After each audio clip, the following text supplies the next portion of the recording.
Oh, hey, welcome back to the Wheelchair Dad channel. Today we're going to talk about one of my favorite subjects, Dan's muscles. Hey. So you're going to come along with us to the gym today as we go and talk about some of the exercises I do that help me to be the best wheelchair dad that I can be. So come along and we'll punch today in the face. Dan, when did you first get into lifting? I got into lifting, I was about 21 years old and decided I was going to try and grow a little bit. Started going to the gym on a regular basis from then.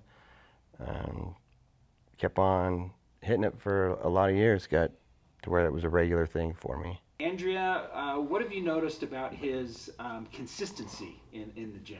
Or lack of. As far as Dan's consistency hitting the gym, it's something that he really, really wants to do every day. It's been kind of a struggle. There's been so many like surgical procedures that he's gone through where he's had to do like 6 weeks of recovery and not be able to go to the gym. And then of course just with our busy lives and 6 kids. And also, honestly, as a wife, I hate it when he goes to the gym because I don't like all the women there. Me too. So that's been a thing. Tell me in the comments if you're with me on that, for real, ladies. Like, I just want to create a gym where it's just men only and women aren't allowed. He loves to go to the gym. It's super good for his mental health. I want to encourage him to go to the gym all the time because I can see, like, when he gets home from the gym, like, his mental health and how he feels about himself and his body and his existence in life is just, like, so much better than when he's not actively going to the gym. First off, I always warm up my shoulders. So there's the hand cycle thing in there. I wish I would have been more patient all these years prior on warming up and stretching and all that good stuff that everybody tells you to do.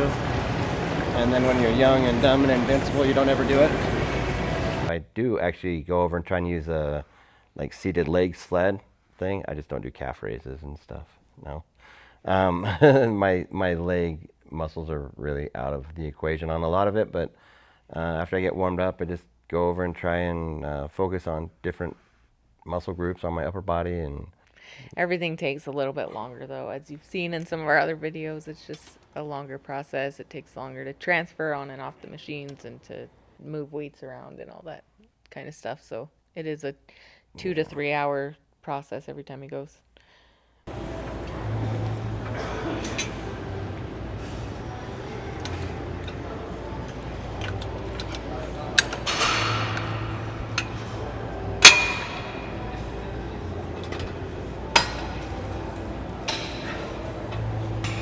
Which is frustrating for you, huh? it is. Like you used to be able to get in and out of there in like 45 minutes. Yeah. Anytime I'm doing anything where I'm like pulling against my chair or pushing, I have to put wheel chocks down so I don't roll through it. So this one, since I'll be curling here. Normally, if I don't put those down, I'll just pull myself right up into the bar.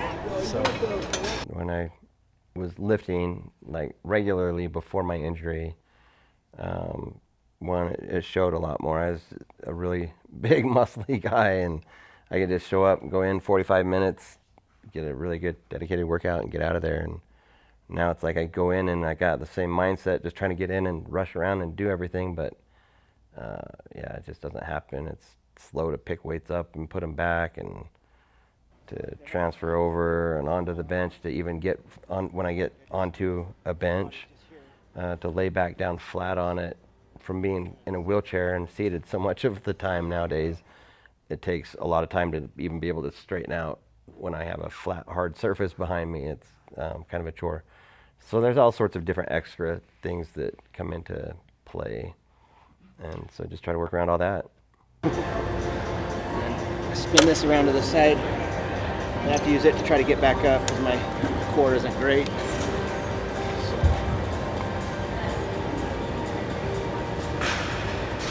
This is the part. This is the part I was talking about explaining that it's hard to lay down on a flat, hard bench when I'm sitting all day. And my body's used to staying like this, so usually it's pretty. As far as lifting buddies go, I've been taking my son Noah for the last 2 years. We try to go together and spot each other and encourage each other. It's cool now to see him learning and growing and doing his own investigatory work on what to do, and he's got dreams of getting real big now.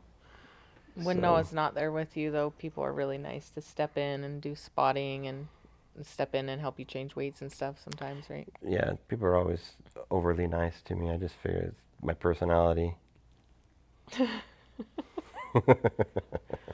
What muscle groups are key for you as a paraplegic? The key muscle groups being paraplegic would be mainly your triceps, like back here. So tricep exercises are like the biggest thing for your arm strength and endurance pushing I the like your wheelchair. triceps. She likes my triceps.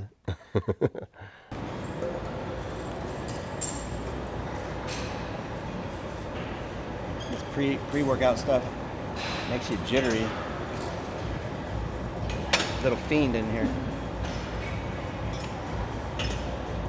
Alright. So this is probably amongst one of the more important exercises to be doing if you're using a wheelchair. Anything that you can do to do your triceps. It's what you use the most. Every push you do and every transfer, you're relying on those and your biceps. So.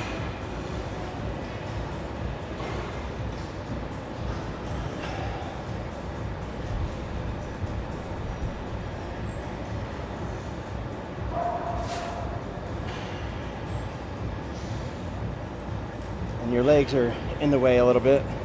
Normally you just do this next to your body and go down and out to the sides. Everything feels a little bit different doing it sitting down with your legs in front of you. So this is a different movement in that it works the upper part of your triceps, which is really important, like engaging when you're going up hills and stuff with your wheelchair. Just anything you can do on that to make that whole tricep stronger.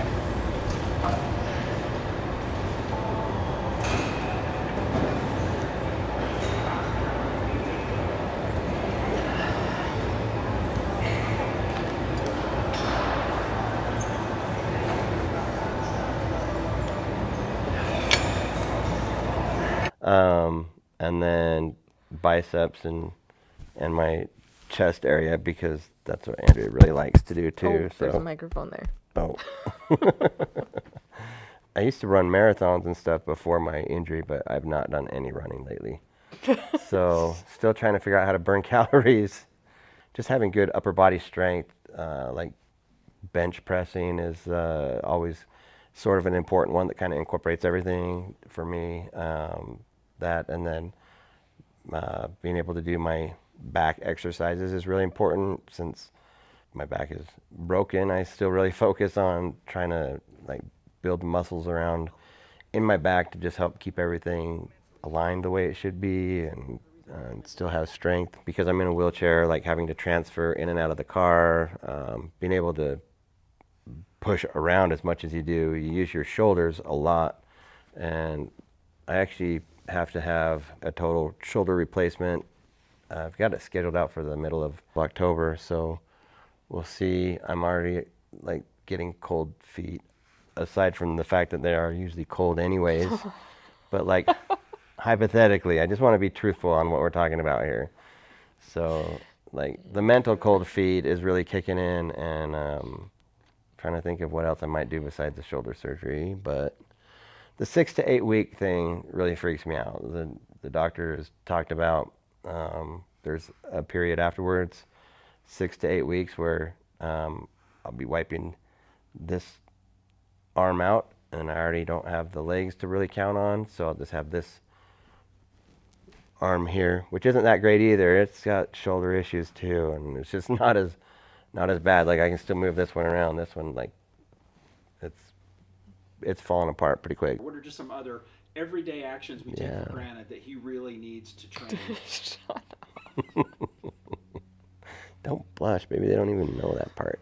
What he's trying to do right now is strengthen everything so that when he's down for 6 to 8 weeks that he won't lose too much. He's constantly like lifting himself and pulling himself up and using his body weight. Like he'll prop himself up on the counter and use his arm muscles, and obviously lifting kids up nonstop because he doesn't have the core muscles that you need, but he has to use his arms and actually has to like push up with this arm while he's pulling the baby up with that arm because his core is not big enough to, or not strong enough to go up and down like that. Why did you change the? It's because it's big enough. It's just not strong enough. No. The So truth hurts.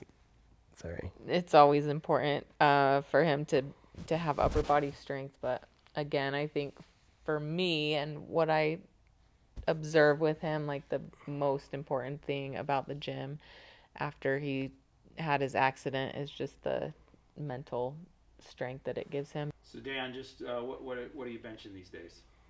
Before my injury, it was like 455 was my max. So like, it's like gone way down, but it's all right.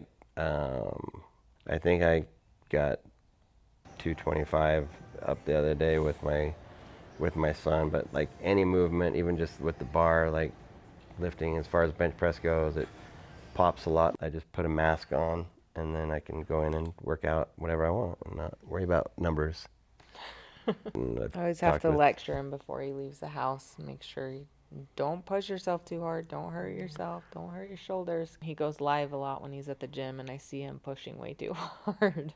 You guys will get on there when I'm doing lives, and I get lectures from Yeah, a certain percentage of them. I've trained them well because I'll get in the comments and be like, you guys tell him to go home. Tell him not to lift so heavy. If you're newly disabled and you're thinking about going to the gym, just do it. It's like I worked at a gym for a little bit. Like I saw all the panic on regular people's faces when they come in. I remember the first times I started going to the gym, but afterwards, 3 months after my injury, and I going back in, and now I've got this wheelchair, and I'm worried about like perceptions from other people a little bit, and like what I'm going to be able to actually do in the gym. The thing is, one, you don't know what you're going to be able to do till you get there and start trying to figure it out for yourselves and see what your body is able to do, and if you have a friend or a partner or somebody that can help you through some of that as well, like moving different equipment around. Would you say one of the biggest hurdles for somebody that is disabled using the gym would be like I know we've heard from a lot of our subscribers, they'll make comments like, I'm embarrassed to go to the gym. I don't like getting out. I'm worried about what other people will think, or like it's just awkward, right, to be in the gym when you're using a wheelchair because you are worried about what other people are perceiving. Yeah, and I've talked to a lot of people about that same idea, and Amputees, I felt it. We've had several people with amputations. Yeah, that have said they're... and I've definitely felt that like initial fear when I went in. I was like, okay, everybody's gonna be staring, being like, this guy's in a wheelchair and he's gonna come to the gym, and yeah. So there's always like the personal judgment, the fear of being judged, and then yeah, it's just I know speaking to people, even just on the last live I did, there was a person on there that was telling me that they're like, okay, if you can go to the gym, then I'm going to stop using that as an excuse and I'm going to go. And it's just like getting over that mental hurdle of, is it that weird that I want to go to the gym and I'm in a wheelchair? Like, I mean, you still need the mental strength on everything else, and you still have a lot of muscle and a lot of body that does work. So yeah, and I think the irony is that like people aren't judging you for the negative. Actually, it's the opposite. Like Dan can hardly work out. In fact, one of the reasons it takes him so long is because he has people coming up to him nonstop telling him what an inspiration he is and how awesome it is that they think he's there, and how motivating it is to them that he's making sure he gets himself to the gym. So actually it's an opportunity for people to be an inspiration to people. quit being scared, quit worrying about what other people are thinking. Everybody in here has thought that, whether they're disabled or not. Like, people are always worried initially about going to the gym and what people think. I would say aside from the guys that are obvious gym rats or whatever, or the girls, like probably everyone at the gym has some level of self-consciousness that makes them not want to be there. So just join the crowd. Do it. Thanks for watching The Wheelchair Dad. If you have any questions on any exercises that might be good for you or anything like that, go ahead and put it in the comments. Yep, I'd love to help out. I'd love to answer any of those questions. And remember to punch today in the face. And while you're at it, like, subscribe, share, comment, And make sure you click the notification bell so you get notified when our videos come up. Love you guys. Bing.